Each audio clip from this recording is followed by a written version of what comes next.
Christen Steele, welcome to the Human Capital Innovations Podcast. Hi, John. Thanks for having me.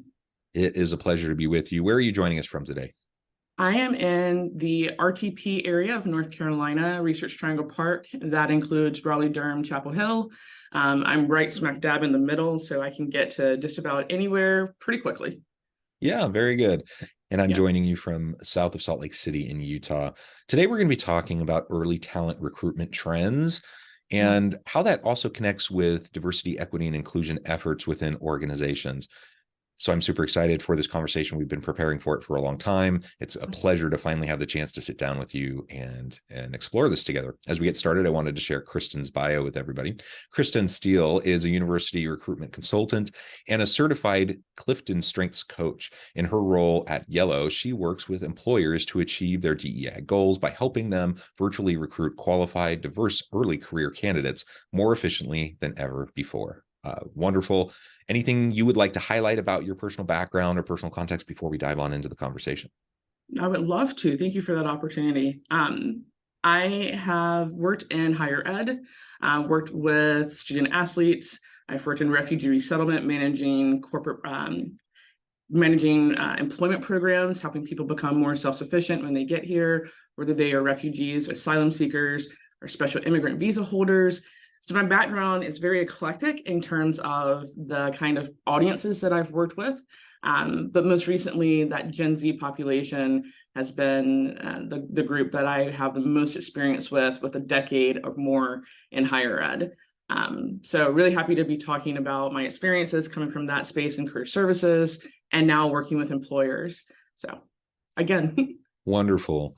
Yeah. And maybe start by telling us a little bit. I mean, so working with younger early career professionals, they're launching their careers. Like you refer to Gen Z, younger millennials or Gen Z. It's a little bit of a different thing, right? In terms of priorities and what they're looking for in work and career. But you also just highlighted, which I think is super fascinating, work with refugee populations and other unique populations of individuals. Maybe start by telling us a little bit more about that and how organizations can leverage those talent pools. And perhaps these are entire groups of people that they haven't really been tapping into in the past. Absolutely. I think very different time frame. I worked with refugees and asylum seekers in the early 2000s, which we've made a lot of strides along the way with the populations that are coming in. A lot of these refugee programs, they help with education, teaching English, special skills, and really identifying what it is that those individuals bring to the table. Coming from a background in social work, we always say we start where the client is. And I think that's really helpful in terms of what they're able to offer today and then an outlook for the future, which is what I think in early career TA, a lot of employers are looking at. They're planning for the future. What can that candidate bring me today, but are they potential to help me with an innovative idea? And I think refugees, asylum seekers, folks who are coming in are just like that. I think early career in that space is very similar in terms of the potential that candidates bring to the table. So if you have an opportunity to open your doors to a refugee agency who's looking to partner with you, I would absolutely say take advantage of it. There's an agency, if not more than one, in every single state, almost every major city that you live in, and that's next door to you. You just might not know it. Refugees are your neighbors. And I think that's one of the things that people tend to forget is there are opportunities that are needed as well. The same way with early career talent, these are opportunities that they need to build their career journey. So very similar kind of stories, just the skills base might be different. I will say with refugees and asylum seekers, you could get someone with tons of experience. You're just not prepared for that when you think about the traditional refugee. So really great opportunities there. Like I said, they're in every state agency. You can look up, USCIS has information about it. So happy to share. Well, very good. And like you said, I think there are places that are, asylum states, asylum cities, et cetera. where large populations of refugees have come. Salt Lake City is one of those Very much so. cities. So we have many refugees, especially, I'm thinking from some African countries, the Congo, etc. And what Somalia a historically, yep. Yes, exactly. And what a wonderful opportunity to connect, not only in a way that will help benefit these individuals, but to Yeah, benefit your organization. And if you're thinking from a framing of diversity, equity, and inclusion, and you're trying to increase, the diversity of your team and the absolutely. equity in terms of opportunity, Yeah. what a great opportunity to reach out to these Yeah. populations. And I think people just don't recognize it in their day-to-day lives. So I know that during the pandemic, if you were to look at your grocery stores, if you were to look at people that were delivering your food, you tend to start thinking about, oh man, I didn't know there's someone from the Sudan here, but they've lived Mm-hmm. here for 15, 20 years. That's also Mm-hmm. the engineer who was not able to get a job in engineering and is doing something else at the time. I think that population has also really taken a jump in terms of career journey. They're taking the classes for IT, they're taking the classes to get their degree license. They're getting these opportunities, and they really use the pandemic as a launching point. I think the same way that candidates being virtual in the early career space use that time to better themselves when internships weren't quite there in the pandemic, now that they're ready to kind of jump into the market again. Very, like I said, very similar storylines there in terms of ways to kind of improve yourself, ways to kind of open doors. Yeah. That was one of my missions in higher ed, was to open doors to opportunities. And I would say I learned Mm-hmm. that from the refugee side, is creating those spaces and letting more people kind of in the doors as well. Yeah, so these asylum locations, sanctuary cities, these places, there are many of them throughout the country. For anyone listening, if you're in proximity to these populations of individuals, please think about how you can utilize them. It's going to help your business. It'll help them and their families. So it's really a win-win. Now Absolutely. let's transition a little bit and talk a Sure. little bit more about Gen Z. What are some of, I teased it a little bit at the beginning. We do see a little bit of difference in terms of priorities, how Gen Z are approaching the workforce as their early career. What are some of the biggest differences that you see? Now, of course, with the caveat that we know that we're, painting with broad brushstrokes here. Not every Gen Z is the same, but generally speaking, for this cohort of individuals, what do you see as some of those differences that employers need to be taking account for and paying attention to? Yeah, great question. I think I can speak in generalities, but I can also speak to the fact that Yellow, we do a lot of surveys. We want to know the candidates who are using Way Up. They want to tell us about their experiences. So we have some data that I can share as well. But I would say, in terms of the one thing I would say is, these Gen Zers are more on the front lines than they've ever been before. They're the ones who want to see the changes and the differences in your organization that are reflected by society. So as our society grows, they want to see those things as well. So they're the folks who are looking at sustainable efforts that your company is making. They're looking at your philanthropic efforts and your foundations to see where your money is going. They're also checking social media more. We speak of TikTok, or we don't speak of TikTok, depending on your stance. But candidates are using that as a source of truth. They're looking for information and news there, and it crosses over into their career journeys as well. So I think they're mimicking what's happening in the world, and they want to see that not only in your practices, but in the workplace. They're looking for individuals that look like them. They're looking for technology. I think we surveyed a group of students, and they said they won't apply to a job if your recruitment methods are outdated, right? Because it doesn't speak to your innovation. It doesn't speak to what you're able to do in the marketplace. Now, that could just be a branding message that has not been translated well, and that you have had longevity in the field and you feel like you don't need to change your technologies or your recruitment methods because it has worked. But this generation tells us that that's not always the case. They're less likely to apply for a role if that's the case. The other part of this is, I think, they're looking for a commitment to diversity. And we saw it very clearly during Black Lives Matter protests in 2019, 2020, over 80% of Gen Zers factor in an employer's commitment to diversity into their decision-making process.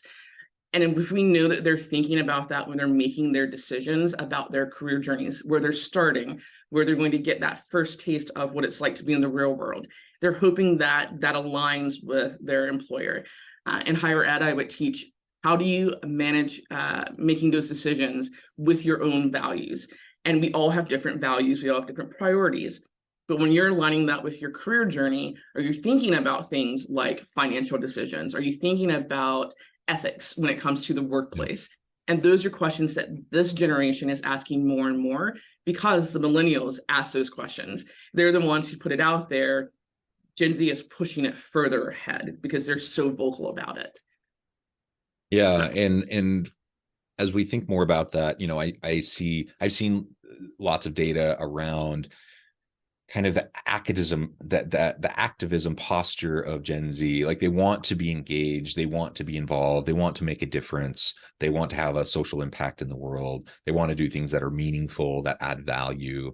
And not to say that other generations didn't want that too, but especially younger and earlier career, and just feeling like they should have a voice, that they should be able to contribute in meaningful ways. And they're not willing to, you know, go work for a company for 20, 25 years, quote unquote, pay their dues, and then maybe someday make a difference, you know, or give back. Absolutely. That's just not in their, you know, in their mindset at all. And so what does that mean for organizations if we want to recruit top talent? You just identified, you know, DEI efforts, technology efforts, several things that you need to be paying attention to. One of the things you need to be paying attention to is your corporate social responsibility, your ESGs, your social impact efforts within your organization. And how can you leverage those as recruitment tools for Gen Z individuals? And that requires more than just platitudes. It requires more than just nice PR and putting out statements around big events. And we're done with performative allyship, right? Exactly. Like, they need to see that you're actually doing it. Authenticity. This is the number one thing for I will say higher ed, that was the number one thing that came up for 12 years at Georgia Tech. And when I was in higher ed, I was there for 10 years. Part of that was at another institution. And every single time we talked about employers and careers, authenticity came up. And I wish that was a statement that I could land on and go, this is fact, because it's out there. We see it, it's in other reports, but it's never been really studied as well as it probably should have. It's because candidates are looking for that authenticity. The challenge is you'll never really see that when you're on a LinkedIn, right? People are going to share the highlights, the things that I really liked about my job. If I lost my job or was let go, they're never going to tell you the negatives. You won't find out until you dig deep. You're looking at reviews that are, you know, buried down on a glass door, or you really have to find that, but you're never going to know who it's from. I think this generation is not afraid to tell you about themselves, not afraid to tell you about yourself, and the fact that they're going to post it about their experience. They're going to have an open letter that they have written. They're going to tell you when they don't stand for these things. They're going to tell you, think about the Google Union, where those were led by a lot of young people who said, we need to figure out a way to make ourselves sustainable. We need to figure out a way to make sure that the company is aligned with what they say they are and what they're going to do in terms of technology and ethics. We really think about those things. We think about how they treat people of color in AI. Those are the kinds of movements that we're seeing from that activism, but also retention standpoint. Gen Z is less likely to stay, as you mentioned, they're not going to stay the 7+ years. They're not going to make it a 25-year career. They're likely to stay less than 3 at this point. So what can you do? One of the things I would suggest is making sure you have a retention plan. Know your data. First off, you need to know, how are you retaining? Who are you retaining? Are you losing more people of color, women, LGBTQIA, if you have those metrics? And if you don't have those metrics, now's the time to start taking a peek at your data to see what is your retention already. And then start thinking about, is it our ERGs? Are we doing enough? Do we have these groups that create an inclusive environment? That's the biggest one, creating an inclusive environment. For candidates in Gen Z, they are looking at safe spaces. I want to go to work and feel like I am valued, but I feel like I can be my true authentic self while the company is also showing me who they are and what they stand for. Do they give us an opportunity to volunteer?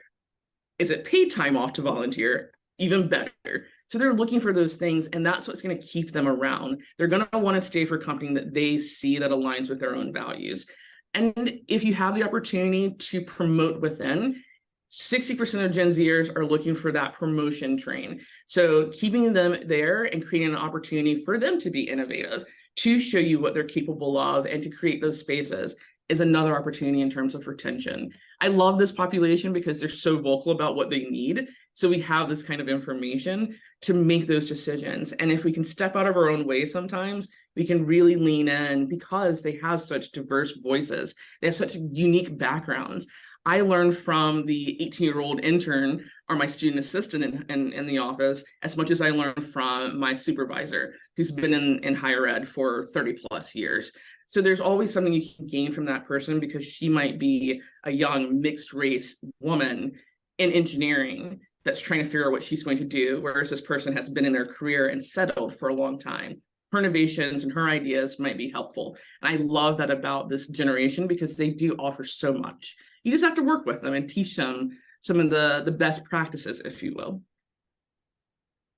Yeah, absolutely. And there are managers who are wringing their hands around this whole like younger millennial and Gen Z workforce, and like they're so entitled, and why do they expect all of these things? You can wring your hands over that. You can be frustrated by that all you want. It doesn't change the reality that this is the the dynamic within this labor force subgroup. And if you want to attract and retain good talent, you're going to have to figure out a way to attract these individuals. And if you don't, then you're not going to get them, and you're going to become more and more obsolete as the shifting nature of work in the world of work changes over time. Yeah, it's funny you say that. It's because we just did a report, our State of Campus report for 2023, and 44% of the organizations we interviewed said that diversity sourcing is among their biggest challenges in campus recruiting, right? Thinking about organizations. But 54% of those organizations weren't setting diversity goals. I mentioned earlier that those candidates are looking at a company's diversity. They're looking at their inclusion efforts when they're looking for a job.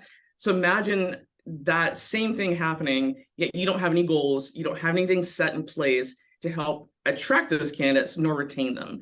So there's a lot going on in this space that can be done with a little effort. And it does take some time. Yes, I'm not saying DEI is going to happen overnight. This is not a Band-Aid approach, but you need to put in the time and kind of figure out what are your goals, where are you going, what are the opportunities that we have? And it comes with having that data and kind of talking to those candidates. You can start within your own walls, right? And figure out what you can do. Yeah, absolutely.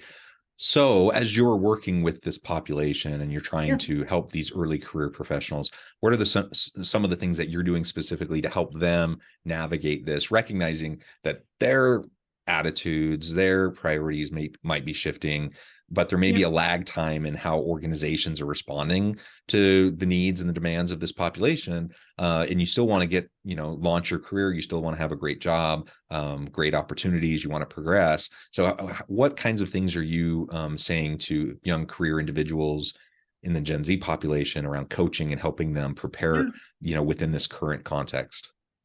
Yeah, I think one of the things about Way Up or Yellow Sourcing, we just rebranded the Way Up side for the employers. And I think if I'm speaking to the employers, Yellow Sourcing really does train candidates to be better candidates, right? So thinking about their resume and experiences that can gain in this space, thinking about that volunteer and how to tell that story on their resume, thinking about the activities they can get involved in. I know that coming into college, we used to have candidates walking in the door as sophomores, just by credits alone, the number of classes that they've taken. I worked with computer science and computational media students at Georgia Tech. And they're walking in with so many hackathons under their belt. And they're walking in with these projects that they had been working on with their peers in their classes. Not everyone. And I think that kind of inspiration to do more is a really good thing, in that if you found what you're interested in, go ahead and lean in a little bit. Know what you want to do, kind of figure that out. And those are the kinds of resources we're pairing them with, but we're also exposing them to career opportunities across the board. One of my favorite things about Way Up is that we have employers across all brands and all industries. So if you ever thought that you wanted to be a software engineer, did you know you could do it at HEB or Hannaford Market, right? Or did you want to go to a Dell? Okay, maybe we work our way up to that Dell internship by starting somewhere else. Did you know that you can be a technology associate with a consulting firm? Most candidates don't think that way. So we're creating these opportunities and spaces. We host virtual events, and we know that candidates still love virtual events. They're going to those about 30% of the time in terms of recruiting nowadays. The others are in-person events, but those virtual events allow them to hop on anytime, anywhere from the comfort of their home while they're walking in between classes and looking at it on their phone and learning about an opportunity that they didn't even know existed for them. So we're expanding their idea of what it is to work in a certain industry. And I think that's what's going to be helpful for them. Some of this is going to be helpful if there's an economic recession. Where are the opportunities? Where do they exist? Do I look at a Dell, or do I look at maybe a supermarket chain that's still going to need me to work on their mobile apps? And I'm able to do that because I've learned these skills along the way with my career journey. So we're teaching them the basic skills, but we're also expanding their knowledge and understanding of what their career could look like if they were just to step back a second. Yeah, wonderful. Well, Christen, this has just been a really great conversation. I note the time. I'm going to have to let you go here in a few minutes. But before we wrap things up for today, I just wanted to give you a chance to share with the audience how they can connect with you, find out more about your work, and then give us the final word on the topic for today. Sure. We can connect with me on LinkedIn. My name is Christen Steele, Christen. It's my first name. You can also reach out to Yellow at yellow.co and learn more about our recruiting efforts and DEI sourcing. You'll learn more about our partnerships with universities and programs and ways to get in front of over 7 million candidates on our platform. I think the last word I will say about the DEI space is something I mentioned earlier. We're done with the performative allyship. And I think it's important now, even more so today, where we see young people who are willing to step out of their classrooms and march to capitals. We're seeing individuals who are protesting statewide laws. They're looking at their career and looking to you as a corporation to take a stand. So if you're not able to do that at the moment, get there. Get to a point where you feel comfortable sharing what your beliefs are as an organization, because it's going to be valued more than ever by this generation of candidates and your millennials and Gen Xers who are looking to make a career change down the road. So get out in front of it. Yeah, amen. Christen, this has been a pleasure. I encourage the audience to reach out, get connected, find out more about what you can do for them. And as always, I hope everyone can stay healthy and safe, that you can find meaning and purpose at work each and every day. And I hope you all have a great